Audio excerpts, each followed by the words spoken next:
네, 오늘날만큼 이렇게 기술력이 발전한 시대가 없는 것 같습니다.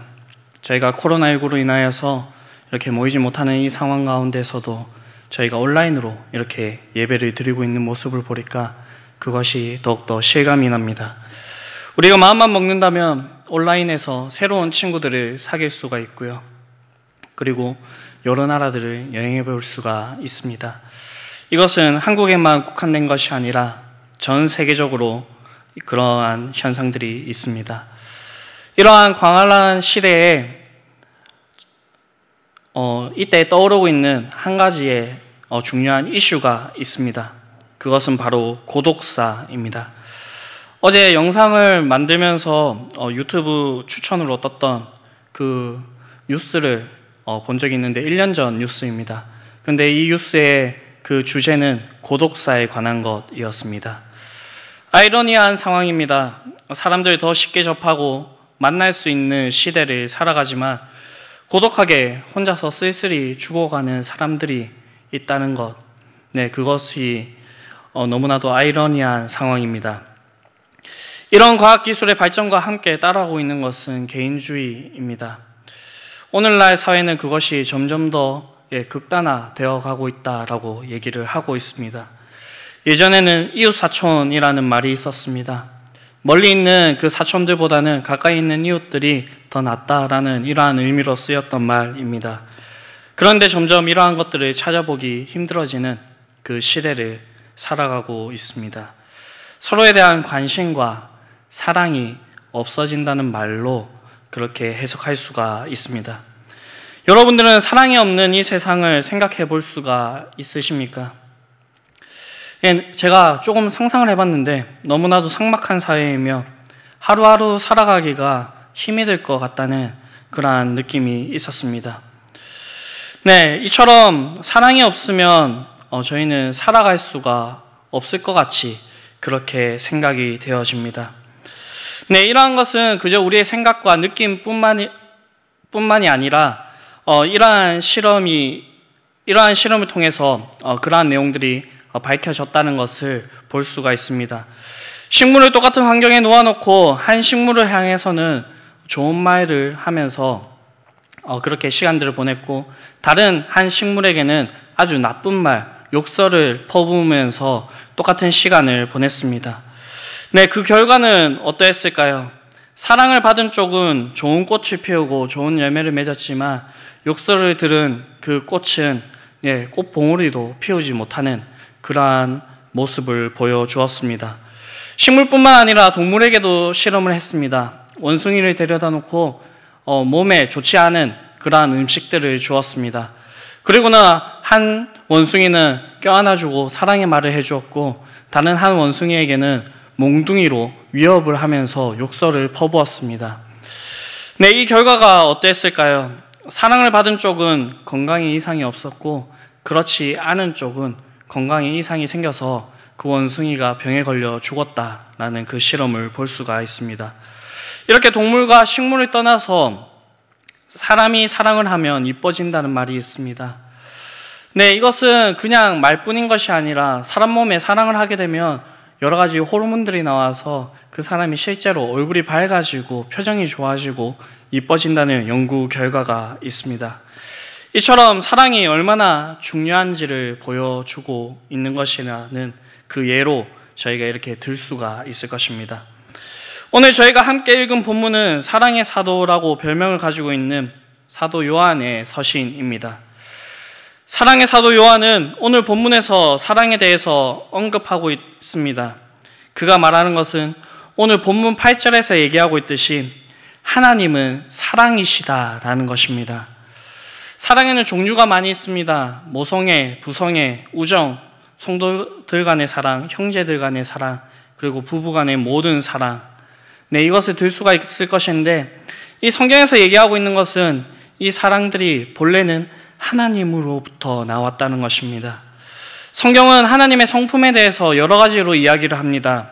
거룩하시다, 정의로우시다, 공의로우시다, 변함이 없으시다, 진실하시다, 신실하시다. 그런데 이 모든 속성들 중에서 가장 중요한 것을 하나를 뽑아보라라고 한다면 그것은 바로 사랑일 것입니다. 그렇다면 이 사랑을 우리가 어디에서 발견할 수가 있겠습니까?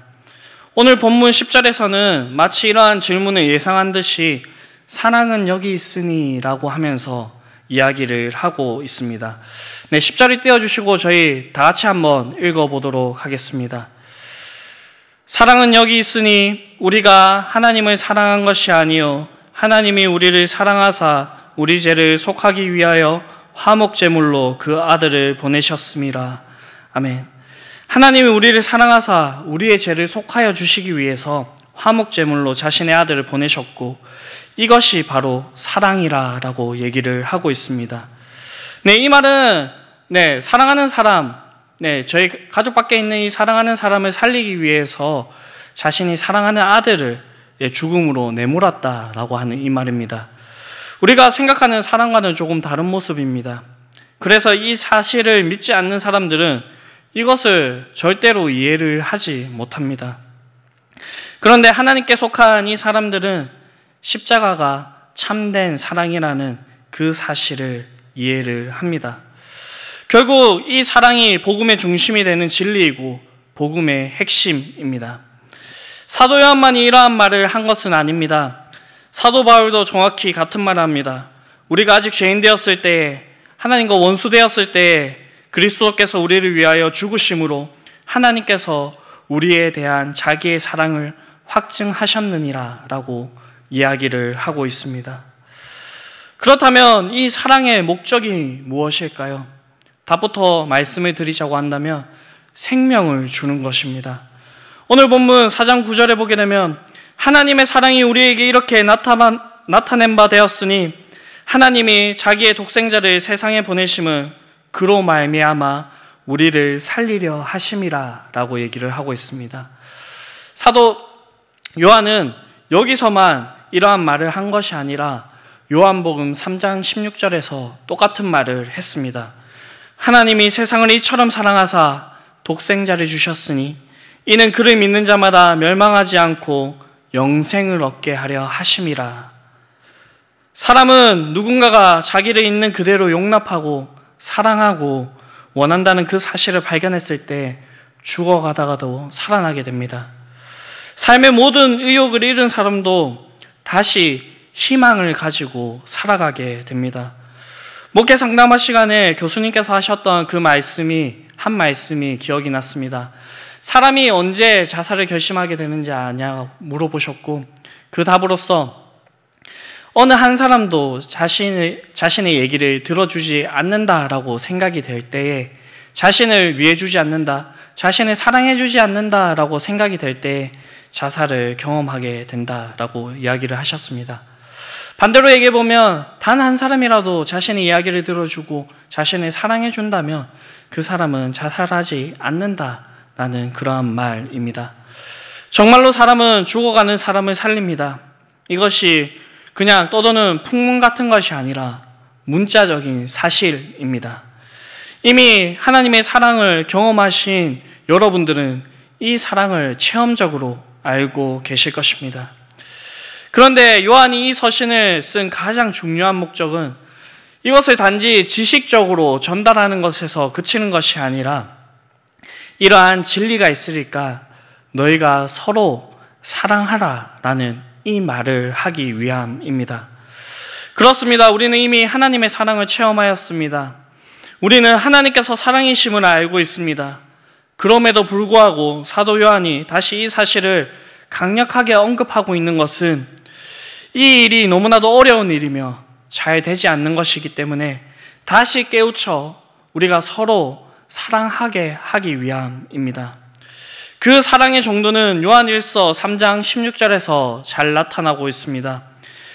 요한일서 3장 16절을 보게 되면 그가 우리를 위하여 목숨을 버리셨으니 우리가 이로써 사랑을 알고 우리도 형제들을 위하여 목숨을 버리는 것이 마땅하니라 라고 얘기를 하고 있습니다. 이 말인즉슨 주님이 우리에게 주신 사랑의 정도를 따라서 우리가 우리 주변에 있는 그 형제들을 사랑해야 되는데, 예수님이 우리를 위하여서 목숨을 주신 것 같이 우리도 형제들을 위하여서 사랑하는 그 정도가 우리의 목숨을 버릴 정도가 되어야 된다는 것입니다. 이것은 결코 손해보는 것이 아닙니다. 하나님께서 주신 그 사랑만큼 우리가 돌려주는 것입니다. 세상의 사람들에게는 이것이 너무나도 특별한 행동, 이해가 되지 않는 행동이겠지만 하나님의 사랑을 경험한 자들에게는 이것은 특별한 행동인 것이 아니고 위대한 일도 아니게 된다는 것입니다. 하나님의 아들의 목숨을 버린 대가로 살아난 사람들은 그렇게 하는 것이 당연하다는 것입니다. 요한은 이것을 길게 반복적으로 이 요한 일서를 통해서 얘기하고 있습니다. 사랑이 있으면 하나님을 아는 사람이고 사랑이 없으면 하나님을 모르는 자라는 것입니다. 이 점에 있어서 사도 요한은 아주 냉정하리만큼 이것을 얘기하고 있습니다. 이는 사도 요한만이 이것을 강조한 것이 아닙니다. 사도 바울조차도 사랑이 없는 것이 얼마나 심각한 것인지에 대해서 얘기를 하고 있습니다. 그래서 저희가 너무나도 잘 알고 있는 고린도전서 13장, 이 사랑장에서는 사랑이 없으면 아무것도 아니라고 말하고 있습니다. 그런데 우리는 이 세상의 사랑에만 익숙해져 있기 때문에 이렇게 생각해 볼 수가 있습니다. 사랑에 감정이 생기지 않는다면 우리가 어떻게 그 사람들을 사랑할 수 있겠습니까? 이러한 생각을 한다면 여러분들은 아직 성경에서 얘기하고 있는 이 사랑에 대해서 잘 알지 못한다라고 얘기를 할 수가 있겠습니다. 고린도전서 13장 4절에서 7절 한번 띄워주시겠습니까? 네, 함께 읽어보시겠습니다. 사랑은 오래 참고 사랑은 온유하며 시기하지 아니하며 사랑은 자랑하지 아니하며 교만하지 아니하며 무례히 행하지 아니하며 자기의 유익을 구하지 아니하며 성내지 아니하며 악한 것을 생각하지 아니하며 불의를 기뻐하지 아니하며 진리와 함께 기뻐하고 모든 것을 참으며 모든 것을 믿으며 모든 것을 바라며 모든 것을 견디느니라. 아멘. 성경에서 말하는 사랑은 단순한 감정을 얘기하는 것이 아닙니다. 그것을 넘어선 무언가가 있다는 것을 보여주는 것입니다. 여러분 한번 상상해 보십시오. 여러분들이 지하철이나 버스 정류장에서 봤던 그러한 광경일 수가 있습니다. 두 남녀가 지하철역에서 이제 헤어지려고 합니다. 자기야, 이제 시간이 됐어. 이제 가야지. 아니, 나는 자기가 가는 거 먼저 보고 갈게. 아니야, 나는 자기의 뒷모습을 보는 게 너무나도 싫어. 그러니까 먼저 갔으면 좋겠어. 네, 이렇게 의견이 점점 좁혀지지 않자 이제 남자 쪽에서 그러면 우리 하나 둘 셋 하면 동시에 가는 거다라고 하면서 하나 둘 셋 하고 서로 뒤돌아보지 않고 서로 얼굴을 마주한 채 뒷걸음질로 이렇게 헤어지는 이러한 모습. 네, 이러한 모습을 한번 보신 적이 있으십니까? 아니면 상상이 잘 되시죠? 네, 이 모습의 특징은 무엇일까요? 네, 이 모습의 특징은 바로 사랑하는 애틋한 감정이 있다는 것입니다. 이것이 사랑일까요? 오늘 성경에서 사랑에 대해서 이렇게 얘기하고 있는 거예요. 사랑은 못 보면 죽을 것 같고 사랑은 계속 함께 있고 싶은 것이고 사랑은 떨어지며 죽을 것과 같은 것이다 라고 얘기하고 있습니까? 물론 사랑에는 이러한 감정적인 요소들도 들어가게 됩니다. 그런데 성경이 이야기하는 사랑은 단순한 감정만을 이야기하고 있는 것이 아닙니다. 세상에서 말하는 사랑은 사랑하는 마음은 같은데 감정이 바뀌니까 말과 행동이 바뀌게 됩니다. 그러나 성경에서는 사랑은 오래 참는 것, 온유한 것, 시기하지 않는 것, 질투하지 않는 것, 교만하지 않는 것, 자랑하지 않는 것 등등등으로 이렇게 얘기하고 있습니다. 이것을 한마디로 묶어보면 성품이라고 할 수가 있습니다. 그리고 그 성품에 묻어나는 행동으로 볼 수가 있습니다. 감정은 변하기가 쉽습니다. 그러나 성경의 사랑은 그 감정을 넘어서는 변치 않는 그 성품에 대해서 얘기하고 있습니다. 인간의 성품이 가장 극명하게 드러날 때가 언제일까요? 극한의 상황에 놓여 있을 때입니다. 사람과 사람이 부딪힐 때 그것이 드러나게 됩니다. 이때 사람은 자기의 바닥을 보게 됩니다. 그때 하나님의 사랑을 경험한 자들에게서는 하나님의 사랑이 드러나게 되는 것입니다. 내가 오래 참을 수 없는데 오래 참는 그 행동이 나타나게 되는 것이고, 내가 온유하지 않은데 온유하게 대하는 그 모습이 드러나게 되는 것입니다. 그런데 우리의 모습을 돌아보고 현재의 모습들을 보면 어떠하십니까? 이러한 사랑의 모습들을 잘 지켜내고 계십니까? 아니면 그렇지 못한 모습을 보여주고 계십니까? 이 일은 저의 노력만, 여러분들의 노력만으로 할 수 있는 게 아닙니다. 왜냐하면 이 사랑은 나에게서 나오는 것이 아니기 때문입니다. 그렇다면 우리가 사랑할 수 있는 그 방법은 무엇일까요?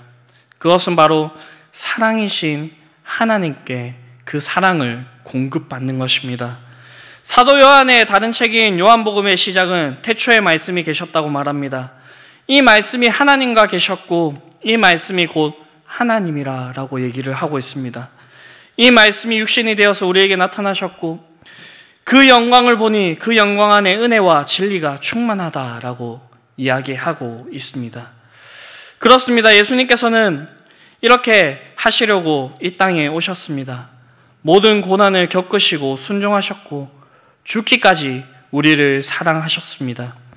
예수님은 자신의 이름의 뜻대로 자신의 백성들을 죄에서 구하기 위해서 오셨고, 또 다른 이름인 임마누엘처럼 우리와 함께 하시기 위하여서 오셨습니다.